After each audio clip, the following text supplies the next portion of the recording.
Welcome to Coach Bennett's podcast, where every run has a purpose, where kindness is hardcore, where this is about running, and this is not about running, where every starting line is a finish line in disguise, where rambling still gets you where you need to be, where pineapple will never ruin your pizza, and the sodas, adult and not adult kind, are always cold, and where there is room on the starting line for everybody. I'm Coach Bennett. Thank you for letting me be a part of your day.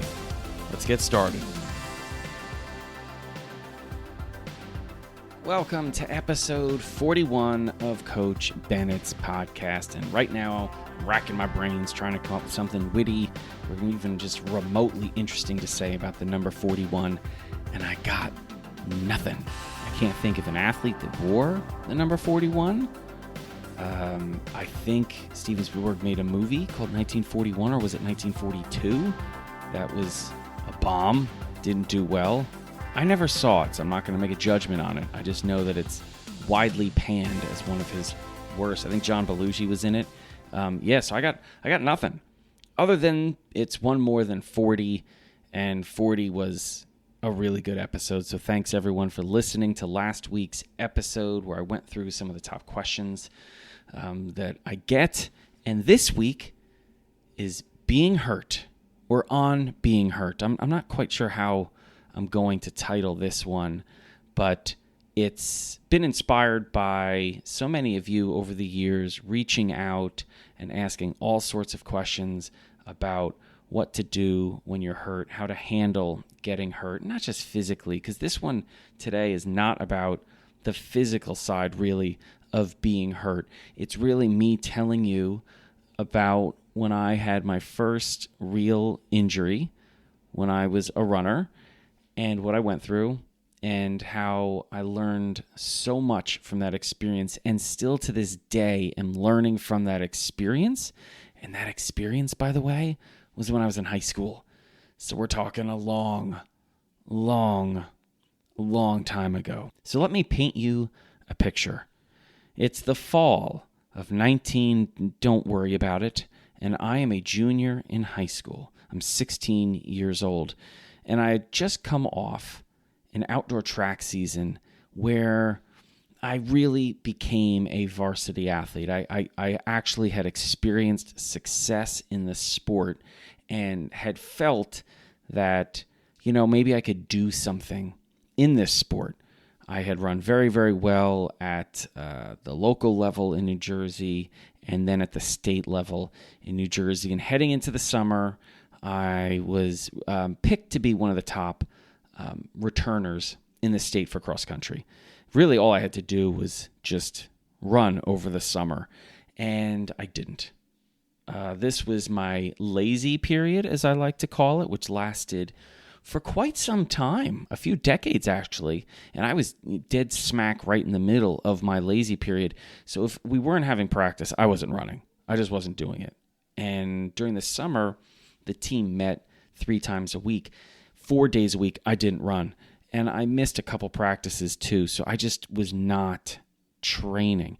And I was one of those kids that really needed practice. I needed to be around the team as much as possible. I needed to be around coach much as possible because like I said, I was lazy. I wasn't going to do the work. I needed someone to motivate me because I didn't have the capability, the strength, the discipline to motivate myself, to get myself to go run on my own. And it's one of those things, looking back on it, do I have regrets about that? Absolutely. I absolutely do. I wish I had the motivation and the discipline that some of my teammates had to go out and run on their own. I was so lazy, even though I knew it was beneficial to me, even though I knew it would lead to success. And really, it would lead to me having more fun in the sport. I still didn't do it. I just didn't do it. That's how lazy I was. It's hard for me to just really wrap my head around it now, how lazy I was. So that summer, I spent not running.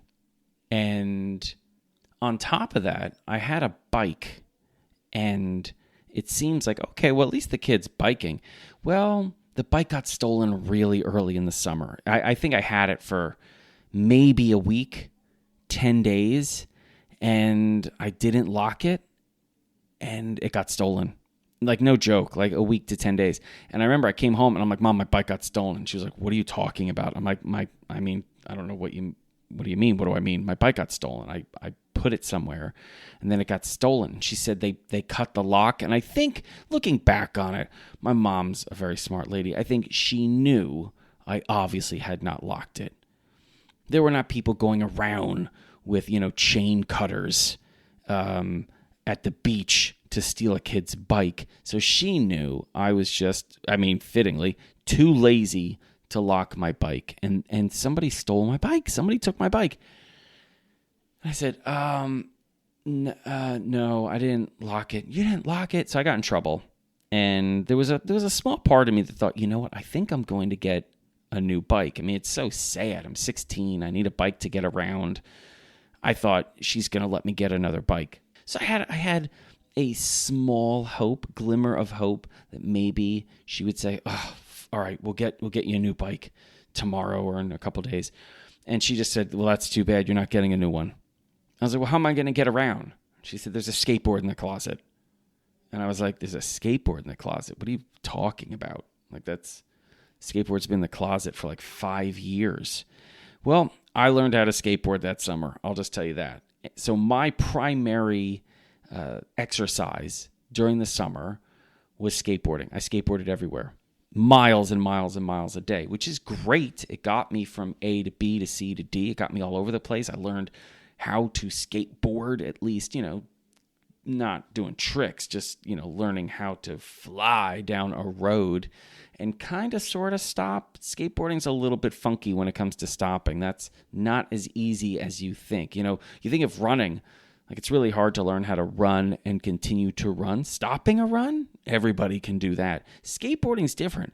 It's way easier to learn how to get going on a skateboard, really hard to learn how to stop, at least safely on a skateboard. Maybe I'll have another episode on my skating skills. So anyway, the point is my primary activity all summer was skateboarding. So the way I skate, I have my left leg on the skateboard and I drive with my right leg. And that's what I did all summer long. And I wore, cheap shoes or no shoes at all. So I would skateboard sometimes with just no shoes. I lived near the beach, so that's what I did. And that was, I think, how I was able to fake at practice some semblance of fitness, because I was getting away with it at practice. I was able to stay up even though it was a struggle. Now, I was supposed to be really good, and I was faking it because I wasn't doing the work, and I knew I would get in trouble if I looked like I was suffering out there. So on practice, it was some serious mental and mindful focus to get through these runs, because I just was physically incapable of doing them. I had to summon the reservoir of strength inside to get through them. Now, what I should have done was, like I said, been training on my own, but I wasn't doing that. I was just skateboarding and going to practice a couple days a week. That was it. So sure enough, the season starts, and now I'm at practice, every day because school has started. And I'm actually now starting to get fitter. And it's happening fairly quickly, which tends to happen in running. If you're running kind of haphazardly, infrequently, inconsistently, and then you string together a couple of weeks of consistent running, you can see some pretty big jumps. And that's what I was getting at. Suddenly I was getting these fitness jumps and I was going, okay, let's see what happens here. And at the first cross-country meet of the year, in northern New Jersey, I was the top Jersey finisher. And as a result, I got invited to run the Fifth Avenue Mile. I believe it was the following weekend, which is a really big deal. The Fifth Avenue Mile, if you've never heard of it, is literally a road mile down Fifth Avenue in New York City. Police cars lead you down the road. It's all blocked off. There's fans on the side. It started in the early 80s. As an elite race, and they brought in the top runners in the world, and they got to run down Fifth Avenue. Massive crowds showed up, and by the time I was doing it in 1990, don't worry about it, The elite side had kind of diminished quite a bit, but the high school mile was still a really big honor to be a part of. And I got to do that. And I was super excited to get to do it. I really, really was honored that I got to do it. Was I in shape to do it? Oh, absolutely not. I wasn't even in shape to run cross country, much less do a mile, which involves some speed and some strength. I had neither. I was still faking it.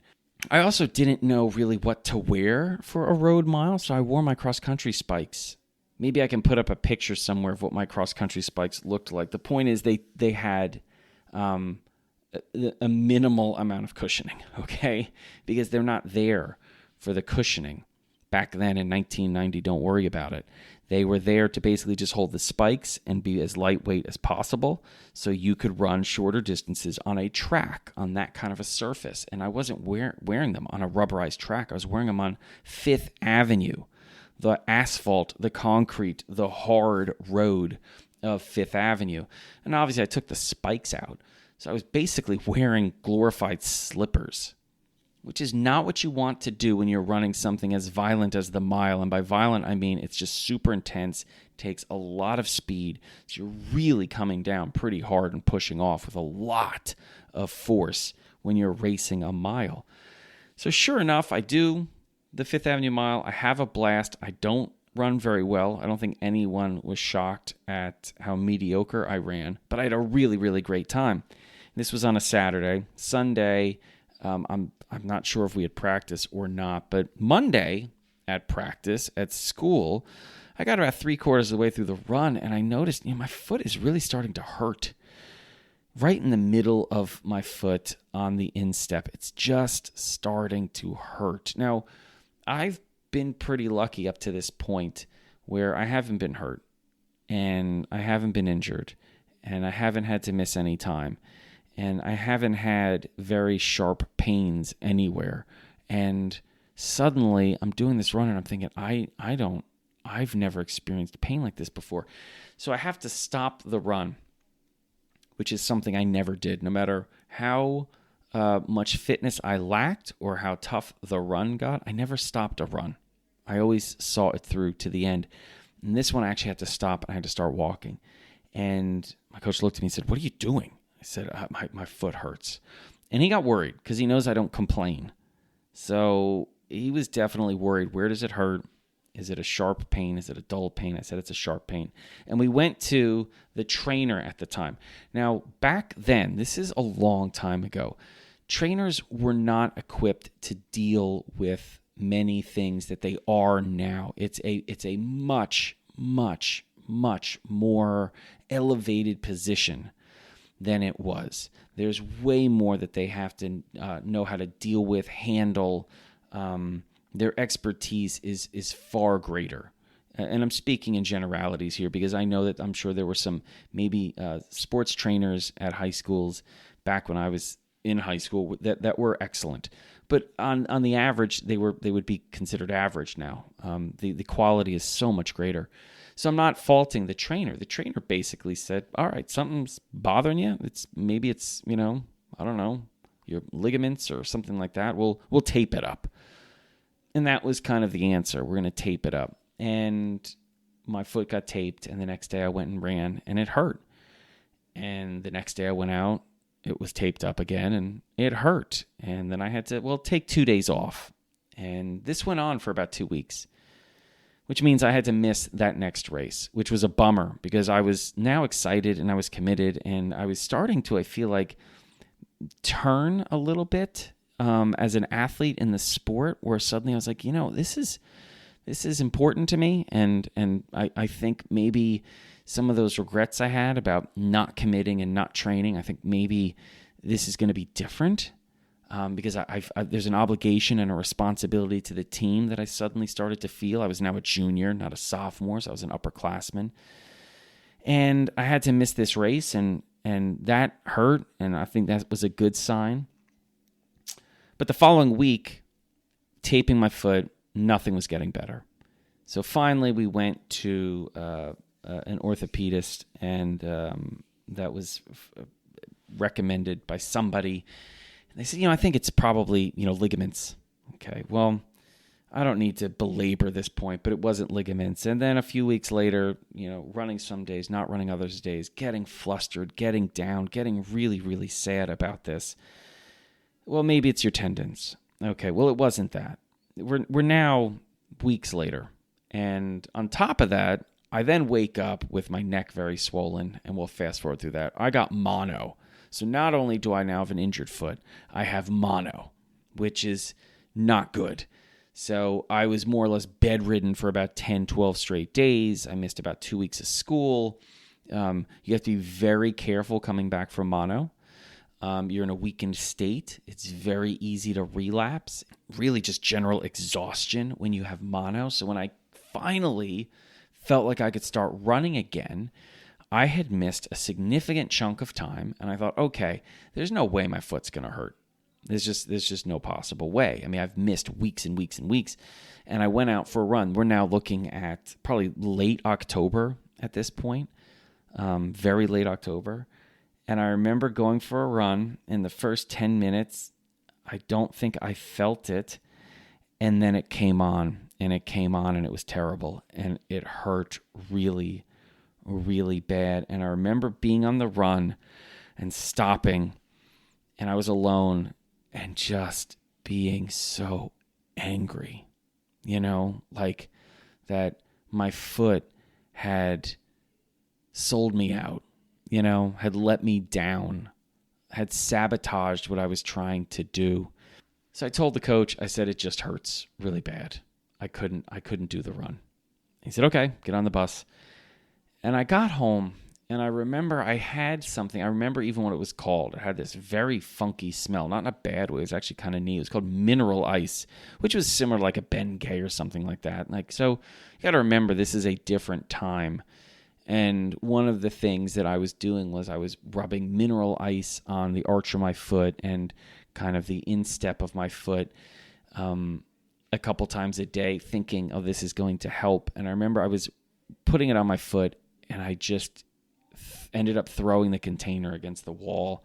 And I remember, because the container broke, and it was like this light blue substance, and it just shattered, and this blue stuff that smelled like classier Bengay went all over the walls.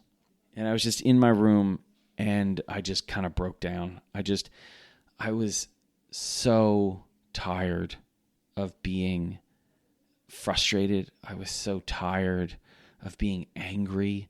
I was so tired of being in pain. I was so tired of just being tired, and I just couldn't do it anymore.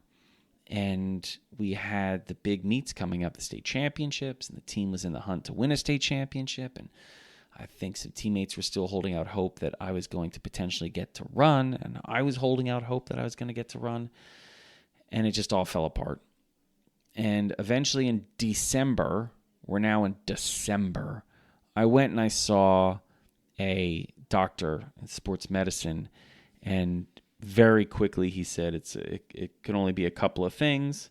He named one or two things, and then he said, or it could be a stress fracture. So let's go check this out. And sure enough, the film that came back had hot spots all over my foot. He says, you've got a stress fracture in one place, and you've got some stress reactions in another place. You can't run. And I'll tell you what, there was relief in someone finally telling me I couldn't run. I was so done with people telling me, let's tape it up, let's put mineral ice it, let's not run for 2 days and then try again. Let's just run on grass, let's just run on track, let's just run on treadmill. I couldn't do it anymore. And when he told me I couldn't run anymore, I thought, okay. And he said, so I'm going to put you on crutches and stay off your foot for a month. I think it was 4 weeks or 5 weeks. He said, I want you to stay off your foot. And I told him, I said, I'm not going to be able to stay off my foot. I'm 16. I'm really proud of myself for doing this in the doctor's office, because he had said, this is what we're going to do. And I told him, I know myself, and I think these last few months had taught myself to just be honest, brutally honest with myself. And I said, if you just give me crutches, I'm going to run around. I'm going to be 16. I'm going to be hanging out with friends. I'm going to abuse the privilege of not having a cast on. and you need to put a plaster cast on my leg. And he did.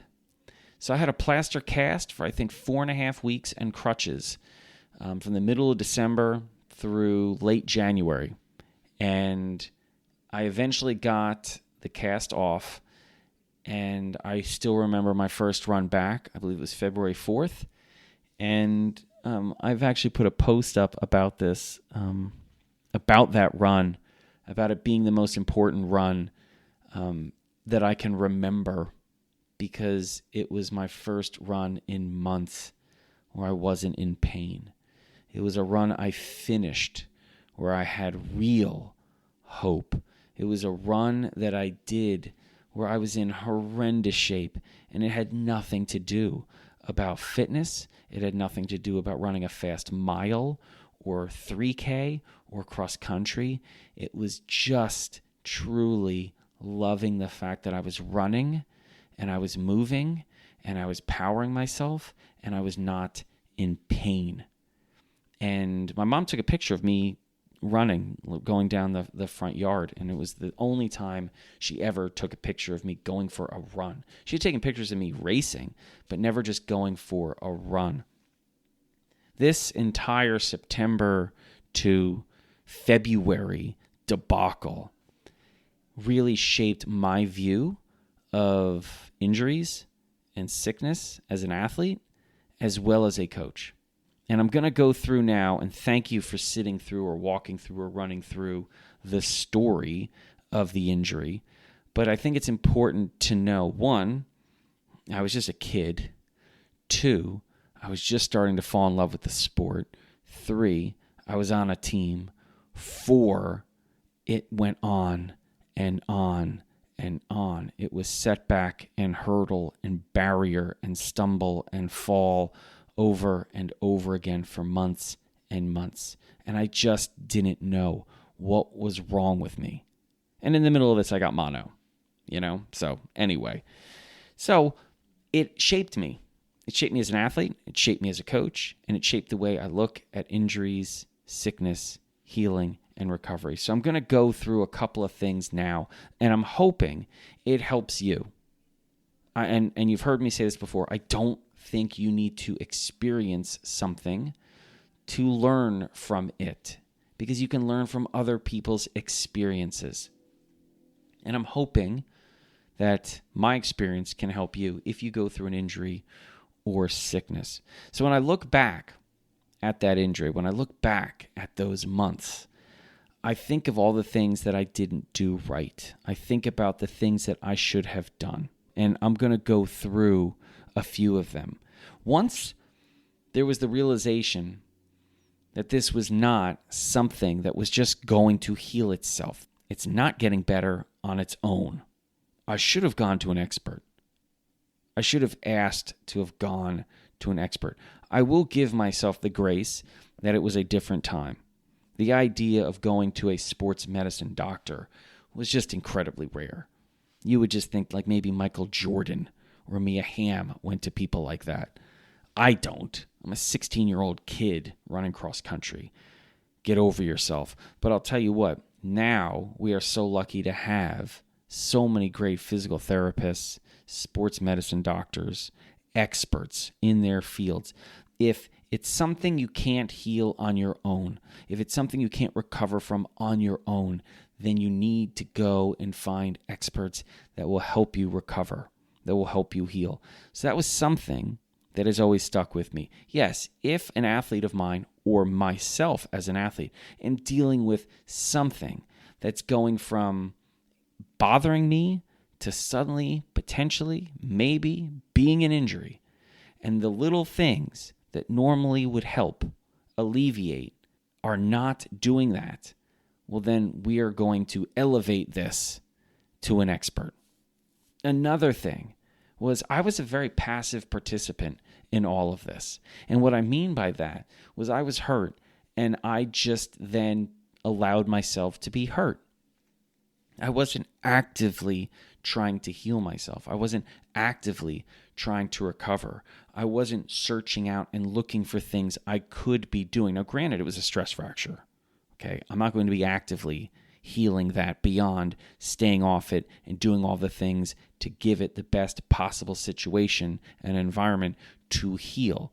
But my point is, I also wasn't going out and saying, all right, what can I do that is not hurting my foot? Could I get on a bike? Potentially. I never tried. Isn't that shocking? Could I be in a pool? Maybe do some non-weight bearing exercises to try to maintain fitness, to develop strength, to be engaged while I'm staying off my foot, while I'm trying to figure this out. Instead, I just hung back and I let people say, well, it might be a ligament, it might be a tendon, it might be bone. We don't think so. We're going to give it some time. I just didn't do anything. I didn't do anything. And that really did not help the process. I'm not saying me being more active was going to speed up the healing of the bone, of the stress fracture, but it would have helped me emotionally heal. It would have made me better equipped to deal with the situation if I wasn't so passive.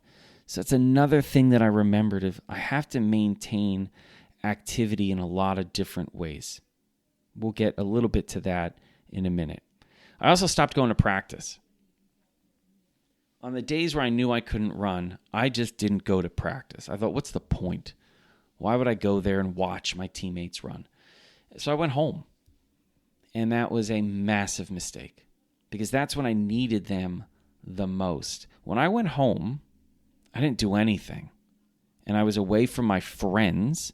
I was away from my teammates. I was away from the sport. And that's when I needed to be most active with all of them, when things weren't going right, when I was at my most vulnerable emotionally, mentally. I needed to be with them. When I was at my weakest physically, I needed to be around them, if for no other reason than to be supporting them and feeling like I'm helping the team in some way. But I'm also going to get a bounce back. I'm going to get them asking about me, telling me it's going to be okay, telling me they believe in me, telling me that when I come back, I'm going to be better than ever. These are the things that your friends and your teammates say to you that you often don't say to yourself. I needed to be at practice, and I wasn't. I spent way more days, I would say from the middle of September to the middle of February, where I probably started going back to practice again. I mean, if you think about that, that's what, 6 months? 5 months? Somewhere in there? 5, 6 months? I spent 80% of that time away from practice. And it should have been flipped. It should have been 80% of that time at practice, engaged with my team, a part of my team and not apart from my team. And that's something, as an athlete, later on when I got hurt, I made sure I kept coming to practice. But as a coach, I made sure a kid who was coming back from something came back with us, was alongside us, never left us. We never left them. That was something I strongly took. That is something that has stayed with me. And I always tell people, if you're going through an injury, okay, heal and recover around your friends, around your family, and around your teammates. Don't heal alone. It will take longer to heal. And we're not just talking about repairing bones here. Now, I kind of hinted at it earlier, spoke about it just very briefly, about how I wasn't trying to see if I could do any kind of training, because I had this mentality that if I couldn't run, then it's not worth it. If I couldn't go for a run, what's the point? If I can't go out and run, why bike? If I can't go out and run, why swim? Some of that was laziness for sure. And some of it was weakness. I guess laziness is a form of weakness, because it's not easy to sit on a bike and just bike. It's not easy to go in a pool and just swim laps or run in a pool. I mean, other athletes think running is boring. Oh my goodness. Just swimming laps? Oh, brutal. Especially if you're not a great swimmer or a good swimmer or a mediocre swimmer. I'm a sub-mediocre swimmer. It's brutal. Sitting on a bike. I'm not talking about outside going through the Alps or the Pyrenees. I'm talking about sitting on a stationary bike in a high school weight room that looks like they stole the lighting from the worst, most sterile library on earth. Like, that's what I'm talking about. Like, where, there's another teacher there that's got talk radio on, and you're like, come on, you got to be kidding me. So it's not easy to cross-train. It's not easy to continue to do work. So I think one thing that I did as a coach with athletes was I made sure I gave them workouts and I was with them, and I tried to make them engaging, exciting, fun, and difficult. Because if it's not, you are going to question, why am I doing this? I'm not getting any benefit. And by benefit, sometimes it's, I want to be challenged. And especially for an injured athlete, if they can cross-train, because not all injured athletes can, but if they can, being challenged in some way gives excitement and purpose. And remember, it can be different things. It can be strength training. It could be working on an elliptical. It could be walking. It could be hiking. There are lots of different ways to tax your body, to stress your body in a positive way, in a healthy way, when you can't run. I just knew that by saying it's all or nothing, I couldn't have the all, which meant I was not even giving myself that option. I was just saying you get nothing. And that set me back a lot. It set me back, not just from a physical fitness aspect. You got to remember, when you're working out, when you're training, you're also callousing yourself mentally and mindfully. And by saying, I'm not going to do anything, I got soft. I did. Mentally soft. It was hard for me to push myself when I came back because I hadn't pushed myself in so long. I had chosen not to. So that was something else. I just stopped doing anything because I had convinced myself if I couldn't run, it didn't matter, which is foolish. It all matters. Another thing, which I hope you find interesting, because I do, and I would tell athletes this too when they got injured, I want you to also take advantage of the fact that you're not running. It takes time to run. It's a commitment, and if you're running 3 days a week, 5 days a week, 7 days a week, that's a big commitment. It's a lot of time. If you can't run, there is now some free space, and we can fill that up with things. And I'm not talking about filling it up with more work, more exercise. I'm talking about filling it up with things that you can't normally do when you have such a high commitment to running when you're healthy. So I'll give you an example. I had practice every day when I was healthy. Since I didn't have practice every day, I should have been going more. I wasn't, but I was just going home. You know what I should have been doing? I should have been going to soccer games. I should have been going to some of the school plays. I should have gone to some more movies. Those are some of the things that I didn't have the opportunity to do when I was running consistently when I was healthy. And it's the same thing when I would tell adult athletes. I'd say, okay, you normally have this time that you're filling up with being able to run. Okay, what else gives you pleasure that you normally don't get to do when you're running? Like, what else do you enjoy to do? What else challenges you or makes you happy? And for some people, it is. I like seeing new movies, but I don't like to go because I can't go until it's too late, and then I've got to run in the morning. Well, you're not running on Saturday morning. You're not doing the long run. So go to a late movie. Sleep in a little bit. Take advantage of that. Maybe you can't run, but you can do a different sport. Like I said, you can do hikes. Great. You're probably not going to go on some exploratory hikes when you're in the depths of marathon training or half marathon training because you're trying to, stay healthy, not overdo it. But if you're not able to run, then go do that fun hike that you've wanted to do, especially if you can do it and be recovering and getting healthier. Like, now's your opportunity because in a couple of weeks, hopefully you're going to be completely healthy. You're going to be running and you're going to be like, well, I'm going to go for a run. I don't want to run and do the hike. I think that's going to be too much. Well, right now, choose the hike. Go for the hike. Have some fun. Mix things up. Take advantage of the fact that since you're hurt, and it's weird for people to go there because they're like, take advantage of the fact that I'm hurt. Yeah, take advantage of the fact that you're hurt, that now you've got free time to do some other things. I'd practice every day after school, more or less, for 4 years in high school. I went straight from last period class to practice. I did cross-country, indoor, and outdoor track. the seasons bled into each other. There's very little downtime in between. What I should have been doing was saying, you know what I'm going to do is I'm going to go to that basketball game after practice that I never get to go to. I'm going to go to the school play on a Friday night that I know gets out at 11, and I can go to it even though the team is traveling, so they're leaving on Friday afternoon. None of them get to do it.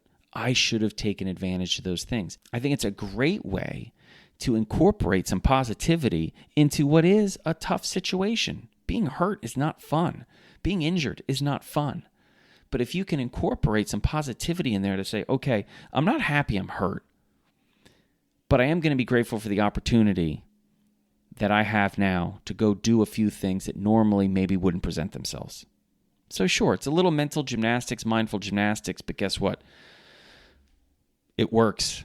And the last thing that I think is I didn't talk to anyone. And oddly enough, I remember a lot from this period. I remember more from this period of being hurt than I do from what came next and being healthy.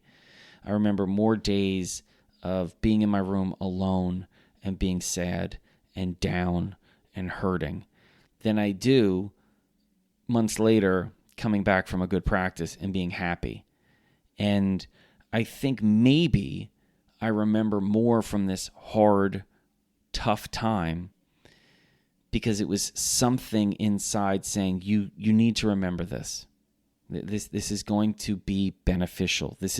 You're going to learn from this, and you can take advantage of this. And I'm not saying, everything happens for a reason. What I'm saying is things happen, and you can derive purpose from it, learnings from it. You can take advantage from it. And for me, being hurt, I think it was important to remember all those days, it was important to remember all those hours spent alone, being frustrated, confused, sad, feeling alone while I was hurting. Because later on, I made sure not to spend that time alone. I made sure to reach out to people. I made sure when I was an athlete and a teammate was going through some sickness or some injuries to reach out to them. Because I knew they are going to be alone, but I wanted them to not feel alone when they were by themselves. I wanted them to know they had a teammate around. As a coach, I wanted to make sure the athlete always knew they existed to me. They did not disappear just because they were hurt and couldn't race, or they were sick and they couldn't score points. No, they were there always, regardless of how healthy they were. It didn't matter. They mattered. That's what I wanted them to realize. And I wanted to give them the opportunity to talk about it, to rage about it, to complain about it, to cry about it, because that needed to happen. It was going to happen no matter what. I didn't want it to happen in some dark corner. I wanted them to feel like they had the freedom to do it right there in front of me if they needed to, if they wanted to. And I wanted to share with them that the reason why I felt that way was because I went through what I did. And like I said at the beginning, they don't need to experience what I experienced alone in my room, throwing mineral ice against the wall, raging about being hurt and in pain. They could experience it through me and then do it a better way. Process the emotions, deal with the emotions, feel the emotions a better way than I did. So it's kind of, this is the first time I think I've used the podcast as a way to explain why I navigate through certain things the way I do, by giving you kind of the background of something maybe that I experienced or went through. But I thought this was kind of an important one to go through about being hurt and why when I tell people like, hey, if this is something that is not taking care of itself, see an expert. Be an active participant in the recovery and the healing, both of them. And respect that recovery and that healing, because both of those things take work. They take effort.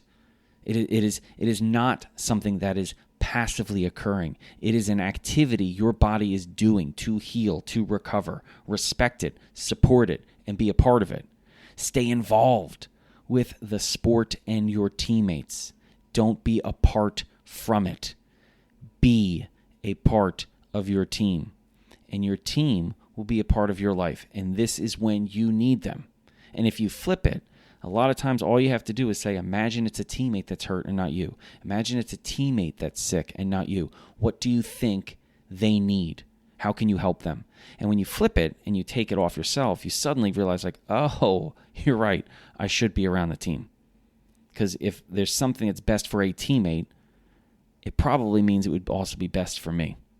So stay involved with the sport and your teammates. Cross starting lines. Keep crossing starting lines. Sure, it may not be a starting line that leads to a run, but it could be a starting line that leads to a bike or a hike or a swim or strength training. It could be elliptical. It could be visualization. It could be meditation. It could be you crossing a starting line of learning more about the sport from a coaching perspective because you're coming to practice and now you're learning about the background behind the scenes of why you are doing some of the things that you're doing. So when you do heal, when you do recover, you're now a better coach. You understand why you're doing what you're doing. You can improve as a runner when you're not running, which is good news because the overwhelming majority of your time, your existence, is spent not running. So if you want to get better at running, it's not only going to be between a start and finish line of a run. It's between the start and the finish line of a day is when you can get better at running. That's pretty awesome. And it's never maybe more important than when you're hurt or injured and wondering, am I going backwards? Okay, just because you're losing some physical fitness, it doesn't mean you're going backwards. You could come out the other side a better athlete because you're able to do other things, like I said, like strength training, cross training. Maybe you're a smarter runner as a result of this time off because of spending time with the coach, or maybe you're a bigger fan of the sport because you suddenly were on the sidelines as opposed to a starting line, and you were able to see it from a different point of view. So there's a lot of things that you can do while you're not running. So keep crossing starting lines. Do things that you couldn't do while you were running. Take advantage of suddenly those holes in your schedule that used to be filled up with run, practice, workout, race. Okay, what were you not able to do because those things had filled up your schedule? All right, go to that show, go to that movie, go to that basketball game. So do those things that you had a hard time doing because of running. And then talk, write, share. Okay? You've got a lot of stuff on the inside that needs to come out. Whether it's a journal, whether it's a phone call, whether it's a text message, or it's sitting down with a coach, family, friend, therapist, talk, write, share. It will only help you recover and heal at the best possible pace. And I'm not saying that you can speed up recovery and healing. What I'm saying is you can slow it down. So don't slow it down. Don't be in the way. Help yourself heal. Help yourself recover. So I think you can tell this was an important episode for me to talk about. And I know it's important for so many of you to talk about being hurt and the mindset of being hurt and some of the actions you can take or the actions you shouldn't take and how to navigate through the process, because you reach out and you tell me you're battling a sickness. You've been battling a sickness. You're injured and it's at the worst possible time because you were having your best possible time running. I get it and I understand. And keep reaching out and keep talking about it. And keep telling me about it and keep sharing it with your teammates and your family and your friends, because being hurt, being injured can be a really lonely time. It doesn't need to be, though. Your teammates, your family, your friends, find the people in your life that you want to help when they're in the position that you're in. And they're probably the people that want to help you when you're in this position. Okay? So, thank you for listening. That's the show. That is the show, episode 41. Thank you so much for subscribing and rating and reviewing and sharing it. And if you have people in your life that are going through an injury, going through some sickness, coming back from one, share the episode with them. Seriously, share the episode with them and let them know, hey, listen, you're not alone in this. And hopefully they'll be back going for a run as soon as they can. Until then, let's just make sure we're there for each other, okay? All right, well, thank you. And until next time, episode 42, I've got an athlete in my head for number 42. For episode 42, I will be meeting you on that next starting line in just about a week, because it's every week, right, everybody? All right, so until then, take care of yourself, take care of each other. Thank you so much for listening to Coach Bennett's podcast today. And if you're not already following or subscribed to the podcast on whatever platform you're listening, well, I really wish you would, because it helps a lot. Also, check out the show notes, because you'll find a link to Coach Bennett's newsletter, as well as all the social media sites that I'm on. Places like Threads and Facebook and Instagram and Mastodon and YouTube, and even the artist formerly known as Twitter, whatever that dumpster fire is called today. You'll find a link to it, because I'm on there. Thank you so much again for listening, and until next time, take care of yourself.